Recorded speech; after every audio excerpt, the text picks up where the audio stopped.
when two security guards approached and asked a black Marine to leave his son's graduation ceremony. No one expected that 6 Navy SEALs would step out from the crowd and silence the entire hall, without saying a word. Solomon Dryden didn't think anyone would recognize him as he drove into the parking lot behind Elmridge High School. The school looked just like any small-town high school in Texas.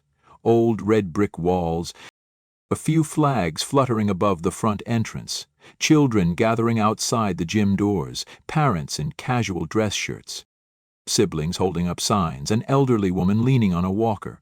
Everything was there, just like any other graduation. Solomon parked his Dodge Charger near the wooden trellis fence. He stepped out, smoothing out the creases in his deep blue Marine Corps uniform. His shoes shone like a mirror, not because he wanted to boast, but because that was one of the few things he could still control. Midway, he paused, scanning the surroundings, his stance straight, eyes solemn, calm, yet weighted. It was the serenity of someone who had seen life from too many angles. He had driven 8 hours from Temple to witness his son's high school graduation.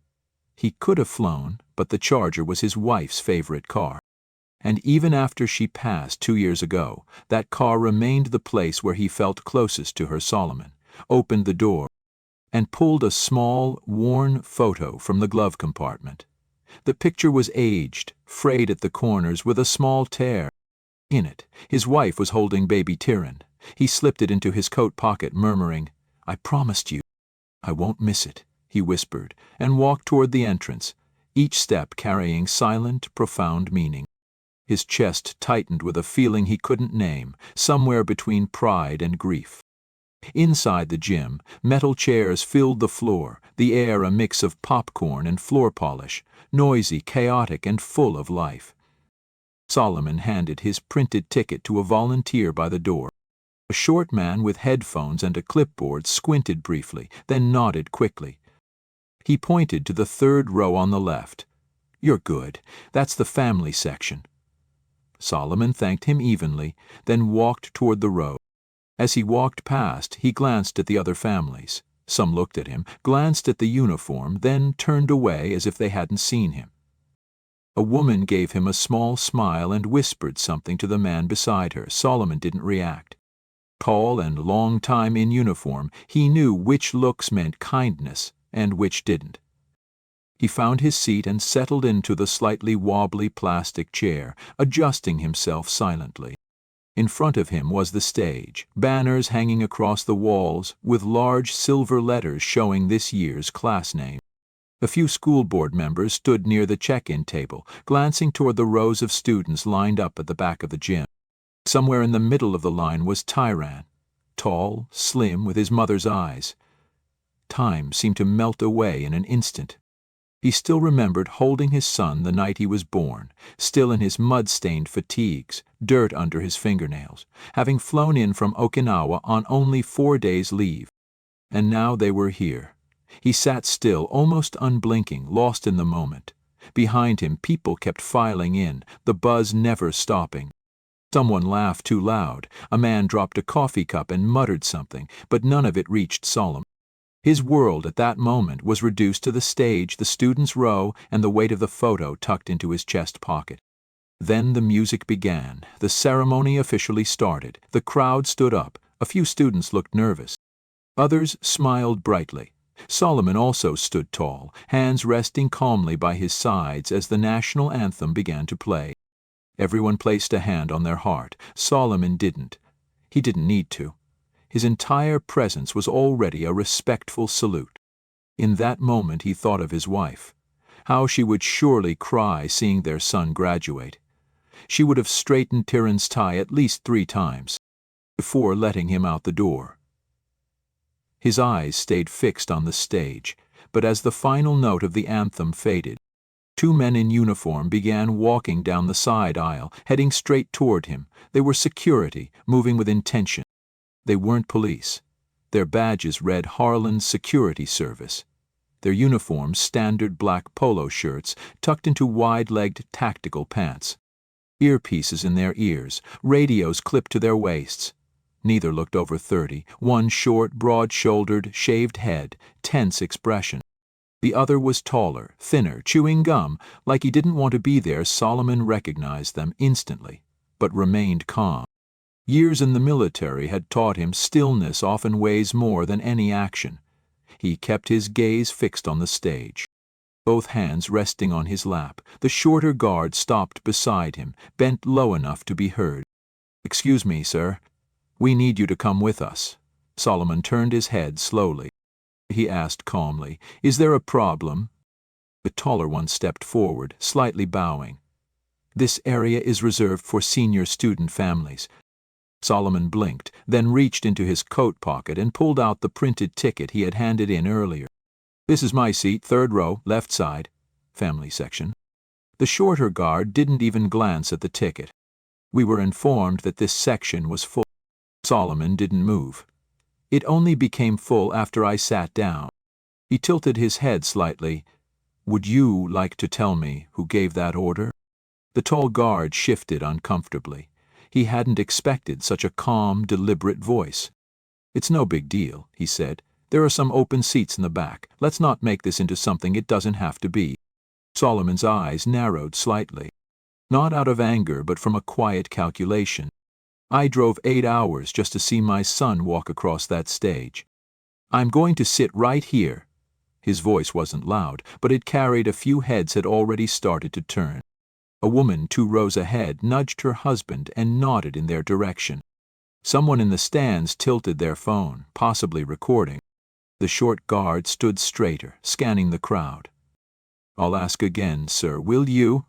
Solomon's voice was now lower, firmer. "I'm not going anywhere."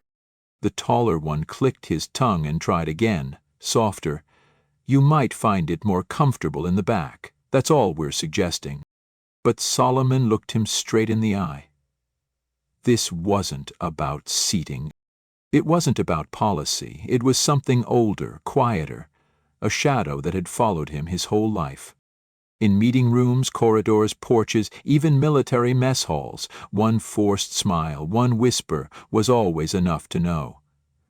He didn't react to the shift in atmosphere around him, the kind that happens when people sense a boundary has been crossed. The shorter guard sensed it too. He adjusted the radio on his hip, murmured something into his mic, but never broke eye contact with Solomon. Solomon remained seated, eyes on the stage, as if the conversation was already over, because to him it was. A woman had just leaned in beside him. Older, pale-skinned, she whispered, "Don't let them push you out." Solomon gave a slight nod, a gesture of acknowledgement. But he said nothing more. He wasn't looking for conflict. He just wanted to see his son graduate, like any other father. But the guards weren't done. The taller one leaned down again, his voice dropping.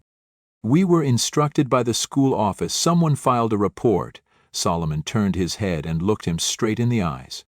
"What's your name?" he asked, "and who gave you that instruction?" The guard blinked. "Officer Malley." Solomon nodded slowly. "And I don't work for you." Another man entered from the side door. "Enough. If he won't get up, then—" He didn't finish the sentence because the doors at the end of the gym opened. 6 men walked in. No uniforms, no insignia, but the air dropped still, as if someone silently said, "Attention." And the square jaws on their faces showed they'd been through far harsher things than difficult steps or misguided commands. They didn't enter all at once. They filtered in one by one, spreading to different points in the room, seemingly unrelated, but to any careful eye, clearly aligned. They moved the same, scanned the room the same, sat the same, calm, alert. Solomon didn't turn around. He didn't need to. He knew exactly who they were, but the security guards didn't, at least not yet, and they were about to find out. Solomon's eyes stayed on the stage. His jaw didn't move. But in his mind, things were turning. Not from anger, not from outrage, but because something inside him had just clicked, a switch he only used when absolutely necessary. That invisible shield, the one that had helped him survive, stay balanced, endure pressure. The 2 guards still weren't letting up. They weren't just doing their job, they were trying to remind someone that they had authority. What they didn't understand was that Solomon had lived in places where authority meant life or death, not folding chairs and PA systems. A student's name was called on stage.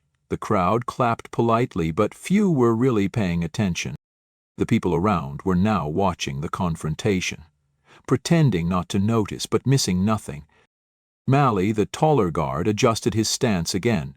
He leaned in further, lowering his voice. "Look, I'm just trying to help you out here. No need to make this ugly." Solomon looked at him, not angry, not interrupting, just looking. Mally took half a step back, as if reconsidering his next move. But the shorter guard, Garvin according to his name tag, was less diplomatic. The generosity. Garvin didn't like being challenged. His hand hovered near the radio. And then a man stood up. From a nearby row, someone no one had noticed until now. He didn't speak, just folded his arms and stared directly at the shaved-headed guard. Sharp eyes. He was sitting near the aisle, not breaking his stare. A second man stood up on the opposite side of the gym. Same posture, calm, deliberate. Then a third. They said nothing. They didn't need to. Solomon knew every single one. He didn't need to look. His instincts confirmed it. He had led these men, through mud, through gunfire, through silences darker than fear. Garvin leaned in again. There was something off in his tone now. "Look, man, you're turning this into a situation." Solomon turned his head, slowly, deliberately, and looked at him like he was saying, "Did you hear yourself just now?"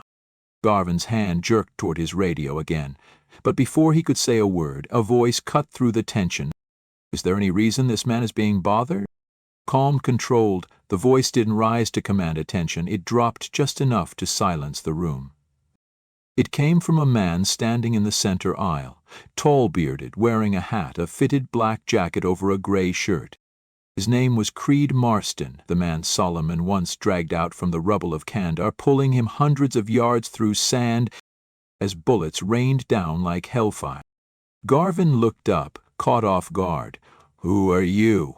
Creed didn't answer. He took one step forward. Mally raised a hand. "Sir, we have the situation under control." "No," Creed replied, sharper. "You don't." A fourth man rose from the farthest row, then four more. At this point, Solomon remained still, but the entire left side of the gym was watching openly. A boy pointed. "A teacher!" waved her arms to bring attention back to the stage. But no one was looking at diplomas anymore. Creed took one more step. "You're embarrassing yourselves, and you're one breath away from making this worse." Garvin glanced at Mally, who looked more uncertain by the second. Clearly they hadn't expected resistance. "Especially not this kind. I don't care what your orders were," Creed said. "You do not touch that man. You do not ask him to move. You don't speak to him again." The gym went silent, not in fear. But it wasn't out of fear. It was the silence of respect, spreading as more people began to understand what was really happening. Finally, Solomon looked up. His eyes met Creed's. A subtle nod, not a thank you, not a plea. Creed's expression softened for a moment. Then he quietly sat down, arms folded across his chest. But the tension in the room hadn't left. Everyone who had been watching was waiting to see what the guards would do next. In Solomon's mind, the entire gym faded. The stage, the banners, the faces of the students, all blurred behind the wave of memory rising from within. 15 years ago, Afghanistan. Late afternoon in Kandahar province. There the sun didn't set gently. It dropped like a hammer, turning sand to rust and air to steel. At that time Solomon was a gunnery sergeant. He had just wrapped up a briefing with his unit when chaos hit and IED exploded roadside. Flipping the lead Humvee like a toy, dirt and steel rained down before anyone could scream. Then came gunfire. Unrelenting, Solomon didn't remember if he moved, just that he was crouched behind the remnants of a doorframe. Smoke clouded the valley's edge.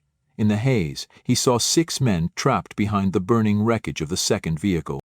Most of them were pinned. One was crawling forward, dragging another by the flak vest. That was Creed Marston. He had only been in the field for 3 months. A bullet ripped through Solomon's thigh, but he still pushed forward. No radio call. He ran across the open field, dodging bullets that streaked like lightning, ducking behind a wheel axle that exploded beside him. Creed looked up, blood streaking down his temple. "I'm bleeding," he panted. Solomon nodded. "I see it," then tightened Creed's belt. A soldier collapsed nearby. Enrique Soto Solomon began pulling Creed backward, gritting his teeth with each drag while Diva's was yelling. "Don't, I'm fine, don't stay." Solomon dropped to a knee, braced himself, clenched his shoulders, pain flaring in his ribs, and lifted the dented hood. It didn't move. "Gunny, don't," Solomon said quietly. "When I duck, you duck. When I run, you run." Creed nodded, and in that moment he began to understand. Solomon wasn't just a commanding officer.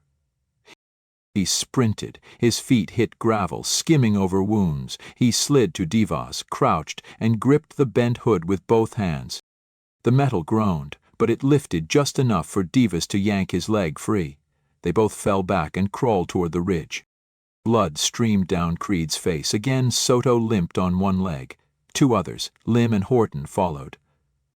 Their faces blackened with ash, rifles raised. When the gunfire ceased, there was no cheering, no victory speech. Just breath and survival. All 6 men made it. Solomon was the last to leave, holding the rear, until the dust finally settled. The ambulance came. He said nothing the entire way back, but Creed never forgot. From that day forward, if Solomon ever called for anything, anywhere, any time, they would be there, no matter what. Back in the gym, Creed sat silently, his eyes fixed on the 2 guards still standing next to Solomon. He wasn't thinking about war. He was thinking about a promise, the one made to the man who had pulled him from death's edge, and who now was being treated like a threat simply for trying to watch his son graduate.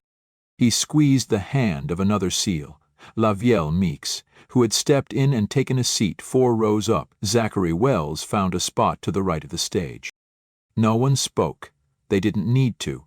Solomon glanced briefly toward the back of the gym, just enough to catch Meeks's eye. The guards didn't understand what that glance meant, but they were about to. One more move and it would all shift. The ceremony carried on, at least in form. Names were still called. Families clapped too loudly, trying to mask the growing tension. But attention had shifted. All eyes that were once locked on the stage now fixed on the 3rd row left side, where Solomon Dryden sat like a statue and the 2 guards stood, uncertain what to do next. Garvin glanced toward the front, where a school official tried to catch his eye. The woman looked nervous, mouthing something, subtly gesturing toward the men, but Garvin shook his head. He wasn't ready to back down. His pride hadn't let go yet. Malley shifted his weight again, his jaw tightened, visibly uncomfortable, but he wasn't retreating either. "Sir," Garvin said louder this time, "this is your final warning." He stepped closer, leaning in, his belt brushing Solomon's knee. "Don't make a scene, just move back." Solomon looked him straight in the eye. "You're the only one making a scene." Garvin's nostrils flared, then the words slipped. Unfiltered. "You think that uniform makes you better than everyone else? This is a high school, not your military base." The rows nearby fell silent. A little girl stopped swinging in her seat. A father froze with a camera in hand. Even Malley stepped back slightly. As if the weight of those words landed heavier than he expected, Solomon didn't blink. He inhaled, not to calm himself, but to hold that calmness steady. Garvin didn't do the same, his hand lowered toward his waist. Not touching his weapon, but close enough to feel like a threat. And that's when Creed stood up. No shouting, no theatrics. He just stepped into the aisle, slow, focused, as if the conversation now belonged to him. The gym wasn't completely silent, but it was close. Creed's voice rang out. "If you touch him, you'll have to answer to me."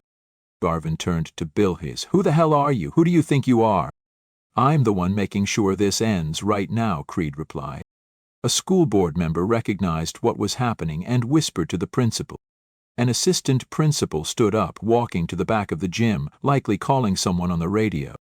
The administration finally understood this wasn't going to resolve itself. One by one, the SEALs quietly stood. They spread out. No signal, just instinct. Now all 6 were on their feet. Garvin looked around and realized this wasn't just a confrontation with an angry father. This was something entirely different. Creed took another step. You have 2 options: walk away now, or watch this spiral out of your control. Mally's voice finally broke the tension. Back off, man. But Garvin hesitated. Solomon didn't speak to Garvin, he spoke to Creed. Don't waste your breath. He already made his choice. Creed didn't smile. His voice dropped one last time. Don't mistake silence for weakness. Finally, Garvin stepped back, not far, but far enough. His hand dropped from his belt. His face flushed, but now he was outnumbered and outclassed. The principal appeared near the aisle. Quickly whispered something to the guards. Her voice was calm but firm enough that both men turned and headed for the back exit. They didn't look at anyone on their way out. Solomon exhaled. Slow and steady, Creed sat down without a word. All 6 SEALs remained standing, as if time had paused, and Tyran Drayton watched everything unfold from the student row. His fists clenched at his sides. Tyrion stood near the center of the graduating class, between a girl with a glowing braid and a boy constantly adjusting his gown. They were trying to focus on the ceremony, smiling awkwardly, checking their name cards like the world was still normal. But Tyran's world wasn't. From the moment the anthem ended, he'd seen those men walk toward his father. At first, he thought they were helping someone find a seat, but something in his chest whispered, "This isn't right." He saw how his father sat, calm but intensely focused. That look, he'd seen it before. It was the same look when he came home crying as a boy because a classmate said something they shouldn't have. His father didn't yell then, didn't lash out. He just sat there, with eyes like steel, unflinching. From where he stood, Tyran couldn't hear the words, but the body language told him everything. He saw the guards standing too close, saw his father never move. Then, a man stood tall in a dark coat. Somehow Tyran knew this wasn't just about his parents. That man knew his father, from the way he moved, the way he stepped between the guards and those around them. He hadn't come to make a scene. He had come for Solomon Dryden. Then another man stood, then another. It wasn't loud, but it was like the temperature in the room shifted. Everyone was watching Tyran's heartbeat faster. He wasn't afraid, it was something else, something between pride and the fire he grew up hearing in fragments of war stories.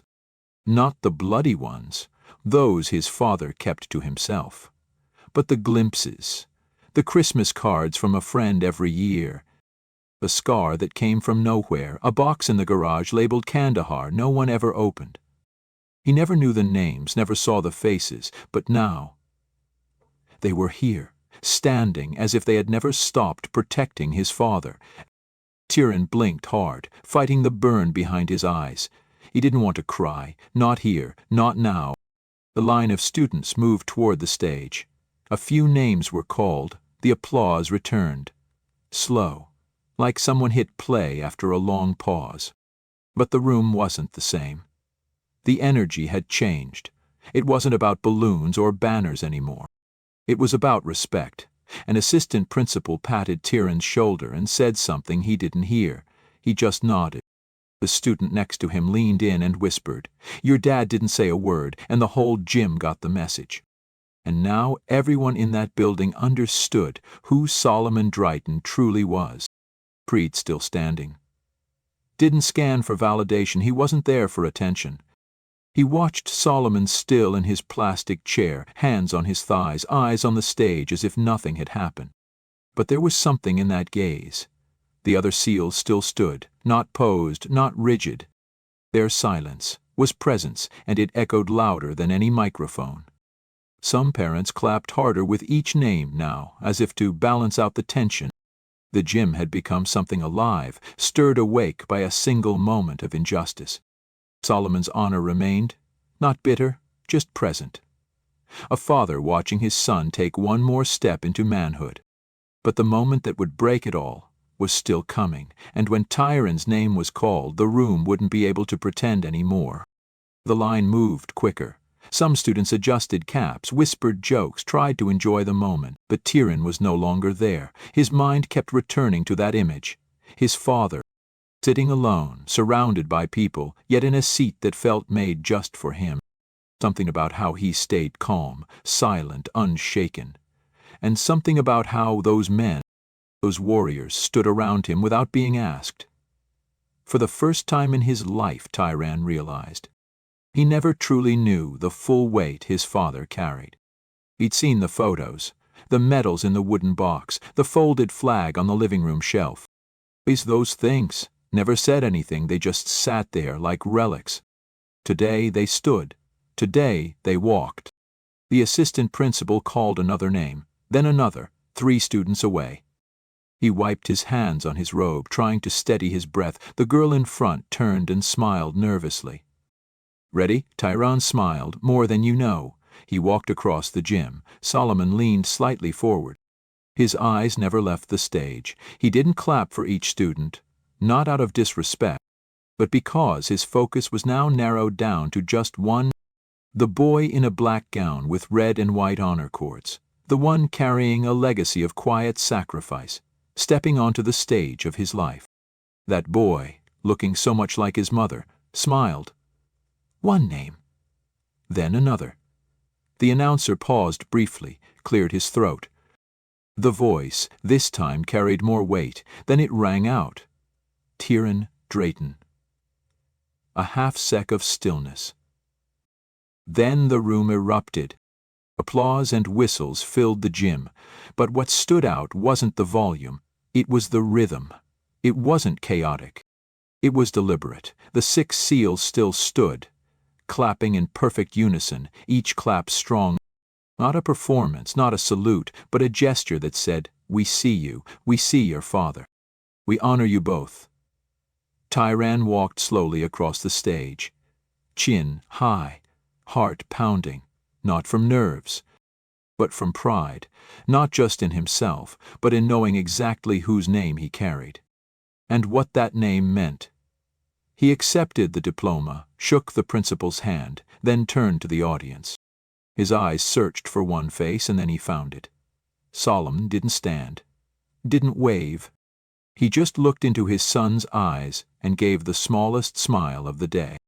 But the one that meant the most. Tyran nodded once, then stepped down from the stage. The applause hadn't faded. No one said a word, but the entire gym now clapped thunderously. Some stood, some wiped their eyes. Not knowing why exactly, only that they had witnessed something that mattered. Not because it was dramatic, not because it went viral, but because it was the truth. And the story didn't end with applause when father and son reunited outside the gym. It would be something more than a proud hug. It would be a passing of something deeper than the last name just called. Minutes later, the entire gym stood as the graduating class tossed their caps, shouting in relief, hugging like they hadn't seen each other in years. Phones were lifted, cameras flashed, balloons floated overhead, while the students poured. Through the double gym doors and into the rear parking lot, Solomon still hadn't stood up. He sat in stillness as the noise surged around him, immersed in the music, the laughter, the flickering silver and red of graduation gowns. His eyes followed Tyran until the boy disappeared down the hallway with his friends. A teacher clapped him on the shoulder. Another pulled him into a side hug, but amid the chaos, Tyran turned back just once, and his eyes found Solomon's, a fleeting moment, but it held everything. "Do you see me, Dad?" And Solomon's eyes replied, "I see you." The crowd had started to thin, families left with flowers, balloons, celebratory bangs. Solomon rose, slowly stretching his legs. Feeling the weight of sitting still for so long, Creed approached once the gym had emptied. At first he said nothing, just looked at Solomon, then started walking toward the door. "You good?" he finally asked. Solomon nodded. "I've been through worse." Creed gave a small smile. "Yeah, but this shouldn't have happened," Solomon replied. "It shouldn't happen again." Javier Meeks joined them. "We always try to keep it humble." But the second he moved his hand near Solomon's waist, Meeks raised his own hand slightly. We all knew what needed to be done. The other three lingered a few more seconds, waiting for the noise to fade. Then Solomon said, "I want to find my son." Outside, the afternoon sun cast long shadows across the back lawn from the bleachers. Students broke into small clusters. Taking photos, tossing hats, calling family. Tyran stood near the flagpole, his gown unzipped halfway, diploma case in one hand, phone in the other. When he saw his father walking toward him, he stopped amid the crowd. The surrounding chatter faded. They met in the middle. Tyran spoke first. "You okay?" Solomon nodded. "I'm good." Tyran looked down for a second. "The boy tried to move you." "I know." Tyran's jaw tightened. "I was ready to walk off that stage. I swear, I was 2 seconds from saying something." Solomon placed a hand on his son's shoulder. "And that's why." Tyran didn't finish the sentence. "Because he understood his father could handle it. And because he'd handled his moment. Like a man. He hadn't let anyone take it from him." Tyran held his breath. "Those men who stood up. They were—" Solomon glanced back. The 6 SEALs were now outside too, gathered near the exit, talking quietly, not drawing attention, just watching, as always. "They're the men I've bled with," Solomon said. "Men who understand what loyalty means." Tyran nodded slowly. "They were powerful and necessary," Solomon replied. "Sometimes silence speaks louder than shouting, and sometimes just standing without saying anything means more than 1,000 words." Both of them were quiet. Then Tyran smiled. "Will you tell me those war stories now?" Solomon chuckled. "You're old enough now for the real parts." They stood side by side, not just father and son, but 2 men, bonded by something beyond words. In the far end of the parking lot, Creed raised a hand. Not a wave, just a gesture. Just a nod, simple but full of respect. Tyran returned it without hesitation. The sun still hung high, but for the Draytons, time moved differently now. One moment still remained, because after everything, the real lesson hadn't yet been spoken. Most of the crowd had dispersed. Solomon and Tyran returned to the parking lot. A few families lingered, laughing by folding chairs, or loading flowers and gifts into trunks. But the noise had quieted. The sun softened into early evening. Solomon unlocked the same old Charger, the one his wife used to drive to parent-teacher nights and weekend outings. Tyran stopped at the passenger door, fingers brushing a scratch near the handle. "Mom would have been the loudest one today," he said softly. "She'd make you take every photo until my smile looked just right," Solomon replied, trying to smile. They climbed in, closed the door. The air inside was warm from the sun, but felt like a cocoon. Sheltered from the world, if only for a few breaths. Tyran turned to his father. "She said."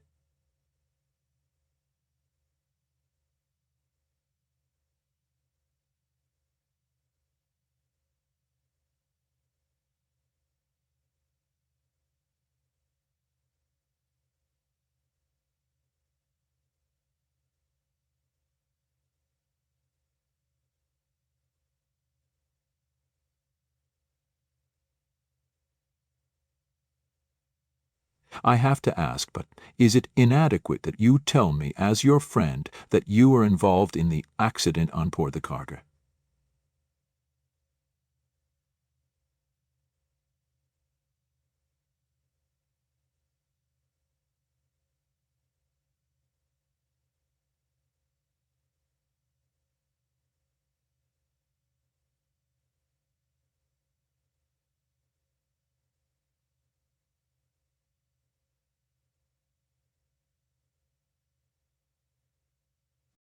Solomon tapped the steering wheel once, then looked at his son.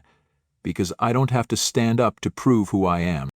And I don't need to speak to be heard. Tyran looked out the window, thinking, you know how many times I've had to choose between letting things go or tearing it down. Solomon nodded. What they tried to do today, that wasn't new. But how we respond, that's what defines us. That they disrespected you, Tyran said, in front of everyone. They did, Solomon said, and everyone saw it.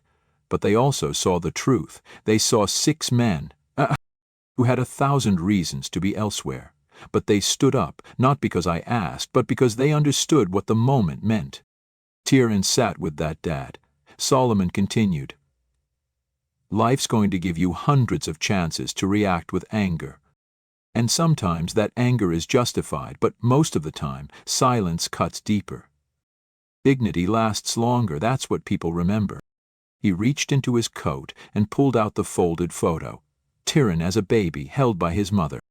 I carried this picture through Kandahar. I took it with me when your mom passed, and I brought it today. Not because it gives me strength, but because it reminds me what's worth defending. Tyran's voice lowered. You always know who's got your back. Solomon smiled. I don't have to know, I just have to trust. Real men don't disappear when things get tough. They show up, and they stand. Silence for a moment, then Tyran said, I want to be like you. You already are, Solomon said. You walked that stage with pride. You didn't let your anger steal your moment. You stayed grounded, even when everything around you tried to shake you. Outside the car, the last SEAL climbed into his vehicle. Creed looked one last time at the Charger before driving away. Solomon nodded. No words, just a quiet recognition of something permanent. Tyran leaned back in his seat, so Solomon turned the key in the ignition. The engine rumbled. Let's head home. You pick dinner, Tyran grinned. Waffle House. Solomon chuckled. Of course, as they pulled out of the parking lot, the school faded behind them, but the memory of what happened in that gym would not fade. For anyone who had been there. And for Tyran, that day would never be just about a diploma. It was the day he realized strength isn't about volume, it's about how you carry yourself. When the world stops watching, some people scream to be seen, and some just sit quietly and are never forgotten.